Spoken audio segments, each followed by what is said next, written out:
গাজায় এক রাতে ইসরায়েলি হামলায় নিহতের সংখ্যা 400 ছাড়ালো। 27 শব্দের বিবৃতিতে 400-র বেশি ফিলিস্তিনিকে হত্যার নিন্দা সৌদির। সীমান্তে বিরল সংঘাতের পর যুদ্ধবিরতি সম্মত লেবানন, সিরিয়া।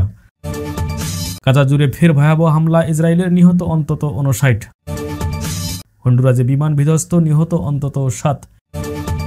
এতক্ষণ শুনছিলেন সংবাদ শিরোনাম, এবারে জানিয়ে দেব বিস্তারিত। তার আগে অনুরোধ থাকবে, কে কোথা থেকে ভিডিওটি দেখছেন অবশ্যই কমেন্ট করে জানিয়ে দেবেন। চলুন জেনে নেওয়া যাক বিস্তারিত। গতকাল রাতে ফিলিস্তিনের গাজার দখলদার ইসরায়েলের চালানো হামলায় নিহতের সংখ্যা 400 ছাড়িয়েছে।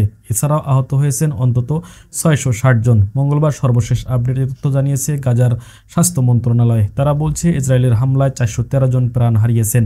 এছাড়াও হামলায় ধসে পড়া ভবনের নিচে আরও অনেক মানুষ আটকা আছেন, যাদের নাম আহত বা নিহতের তালিকায় যুক্ত করা হয়নি। সোমবার রাত 2টার দিকে আকস্মিকভাবে গাজায় বোমা হামলা চালানো শুরু করে দখলদাররা। কয়েক ঘন্টায় স্থায়ী এই হামলার মুহূর্তের মধ্যে ঝরে যায় শত শত মানুষের প্রাণ। আহতের সংখ্যা এতটাই বেশি যে গাজার স্বাস্থ্য মন্ত্রণালয় সেখানকার সব হাসপাতালে সাধারণ মানুষকে রক্তদানের অনুরোধ জানিয়েছে। রক্তের স্বল্পতার পাশাপাশি পেইন কিলার ও ব্যান্ডেজের সংকটেও পড়েছেন চিকিৎসকরা।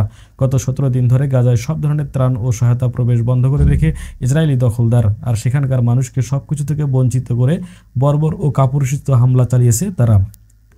দখলদার ইসরায়েল বলছে, হামাস তাদের উপর হামলার প্রস্তুতি নিচ্ছিল এবং তারা তাদের জিম্মিদের মুক্তি দিতে অস্বীকৃতি জানিয়েছে। এ কারণে সোমবার রাতে হামলা চালানো হয়েছে। যদিও হামাস জানিয়েছিল পূর্বের চুক্তি অনুযায়ী যদিও ইসরায়েল গাজা যুদ্ধবিরতির দ্বিতীয় ধাপে প্রবেশ করে তাহলে তারা সব জিম্মিকে একসঙ্গে মুক্তি দিয়ে দিবে, কিন্তু দখলদার এতে সম্মত হয়নি। কাতার ভিত্তিক সংবাদ মাধ্যম আল জাজিরা জানিয়েছে, গাজায় যে নতুন করে আবারও নির্বিচারে হামলা চালানো হবে সেটি কয়েক সপ্তাহ আগেই ঠিক করা হয়। অর্থাৎ হামাস জিম্মিদের মুক্তি দিতে অস্বীকৃতি জানানোয় হামলা চালানো হয়েছে, এটি সত্য নয়। 2 দিন ধরে সীমান্তে সংঘাতের পর যুদ্ধবিরতিতে সম্মত হয়েছে মধ্যপ্রাচ্যের 2 প্রতিবেশী দেশ সিরিয়া এবং লেবানন। সিরিয়ার রাষ্ট্রায়ত্ত বার্তা সংস্থা সানার বরাত দিয়ে এক প্রতিবেদনে এ তথ্য জানিয়েছেন CNN। উভয় পক্ষের অন্তত 10 জন নিহত, 50 জনের বেশি আহত হওয়ার পর যুদ্ধবিরতিতে সম্মত হল সিরিয়া লেবানন। আহতরা অবশ্যই সবাই লেবাননের নাগরিক। রোববার এক বিবৃতিতে সিরিয়ার সেনাবাহিনী জানিয়েছে, লেবানন ভিত্তিক সশস্ত্র ইসলামী গোষ্ঠী হিজবুল্লাহ বৃহস্পতিবার সিরিয়ার সীমান্তে ঢুকে সেনাবাহিনী লক্ষ্য করে অতর্কিত হামলা করে এবং 3 জন সেনাকে অপহরণ করে নিয়ে যায়। এর পরের দিন কাসার শহরে ওই সিরীয় সেনাকে হত্যা করে হিজবুল্লাহ। এই ঘটনার পরপরই সীমান্তবর্তী লেবানিজ গ্রাম ও কাসার শহর লক্ষ্য করে গোলাবর্ষণ শুরু করে সিরিয়া। এতে নিহত হন 7 জন এবং আহত হন 52 জন লেবানিজ। লেবাননের প্রতিরক্ষা বাহিনী জানিয়েছে, মোট 6 জন সিরীয় সেনা অপহরণের শিকার হয়েছিলেন। তাদের মধ্যে 3 জন নিহত হয়েছেন এবং বাকি 3 জন সিরীয় কর্তৃপক্ষের কাছে হস্তান্তর করা হয়েছে। হিজবুল্লাহ অবশ্য এই ঘটনায় নিজেদের সংশ্লিষ্টতা পুরোপুরি অস্বীকার করেছে। গোষ্ঠীটির একজন মুখপাত্র লেবাননের রাষ্ট্রায়ত্ত বার্তা সংস্থা NN-কে বলেছেন, সিরিয়ার ভূখণ্ডে ঢুকে হামলা, অপহরণ এবং এসবের সঙ্গে হিজবুল্লাহর কোনো সম্পর্ক নেই। তারা রোববার লেবাননের প্রেসিডেন্ট জোসেফ আউন এক বিবৃতিতে বলেছেন, সীমান্ত এলাকায় সংঘাত কোনোভাবেই গ্রহণযোগ্য নয় এবং এটা দিনের পর দিন চলতে পারে না। তারপর দিন সোমবারে যুদ্ধবিরতিতে সম্মত হয় সিরিয়া ও লেবানন। প্রসঙ্গত, মধ্যপ্রাচ্যের 2 প্রতিবেশী দেশের মধ্যে সংঘাতের ঘটনা বেশি বিরল। এর আগে নিকট ও দূরতীতে 2 দেশের মধ্যে দ্বন্দ্ব সংঘাতের রেকর্ড নেই। পবিত্র রমজান মাসের সেহরির আগে ফিলিস্তিনের অবরুদ্ধ গাজা উপত্যকায় গতকাল মধ্যরাতে নির্বিচারে বোমা হামলা চালায় দখলদার ইসরায়েল। এতে 400-রও বেশি ফিলিস্তিনির মৃত্যু হয়েছে বলে নিশ্চিত করেছে গাজার স্বাস্থ্য মন্ত্রণালয়। বর্বরোচিত এই হামলায় আহত হয়েছেন আরও 6 শতাধিক মানুষ।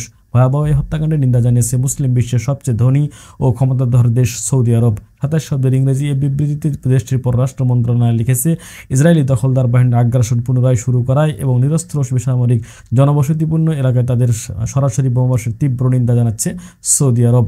মঙ্গলবার সর্বশেষ আপডেট, গাজার স্বাস্থ্য মন্ত্রণালয় ইসরায়েলের হামলায় 413 জন প্রাণ হারিয়েছেন। এছাড়াও হামলায় ধসে পড়া ভবনের নিচে আরও অনেক মানুষ আটকা আছেন, যাদের নাম আহত বা নিহতের তালিকায় যুক্ত করা হয়নি। সোমবার রাত 2টার দিকে আকস্মিকভাবে গাজা বোমা হামলা চালানো শুরু করে দখলদাররা। কয়েক ঘন্টা স্থায়ী হামলার মুহূর্তের মধ্যে ঝরে যায় শত শত মানুষের প্রাণ। আহতের সংখ্যা এতটাই বেশি যে গাজার স্বাস্থ্য মন্ত্রণালয় সেখানকার সব হাসপাতাল সাধারণ মানুষের রক্তদানের অনুরোধ জানিয়েছে। রক্তের স্বল্পতার পাশাপাশি পেইন কিলার ও ব্যান্ডেজের সংকট পড়েছেন চিকিৎসকরা। গত 17 দিন ধরে গাজার সব ধরনের ত্রাণ ও সহায়তা বন্ধ করে রেখেছে ইসরায়েলি দখলদাররা আর সেখানকার মানুষকে সবকিছু থেকে বঞ্চিত বর্বর ও কাপুরুষিত এই হামলা চালিয়েছে তারা। দখলদার ইসরায়েল বলছে, হামাস তাদের উপর হামলার প্রস্তুতি নিচ্ছিল এবং তারা তাদের জিম্মিদের মুক্তি দিতে অস্বীকৃতি জানিয়েছেন। এ কারণে সোমবার রাতে হামলা চালানো হয়েছে। যদিও হামাস জানিয়েছিল পূর্বের চুক্তি অনুযায়ী যদি ইসরায়েল গাজা যুদ্ধবিরতির দ্বিতীয় ধাপে প্রবেশ করে তাহলে তারা সব জিম্মিকে একসঙ্গে মুক্ত দিয়ে দেবে, কিন্তু দখলদারদের সম্মত হয়নি। কাতার ভিত্তিক সংবাদ মাধ্যম আল জাজিরা জানিয়েছে, গাজায় যে করে হোক নতুন আবারও নির্বিচারে হামলা চালানো হবে সেটি কয়েক সপ্তাহ আগেই ঠিক করা হয়। অর্থাৎ হামাস জিম্মিদের মুক্তি দিতে অস্বীকৃতি জানানোয় হামলা চালানো হয়েছে, এটি সত্য নয়।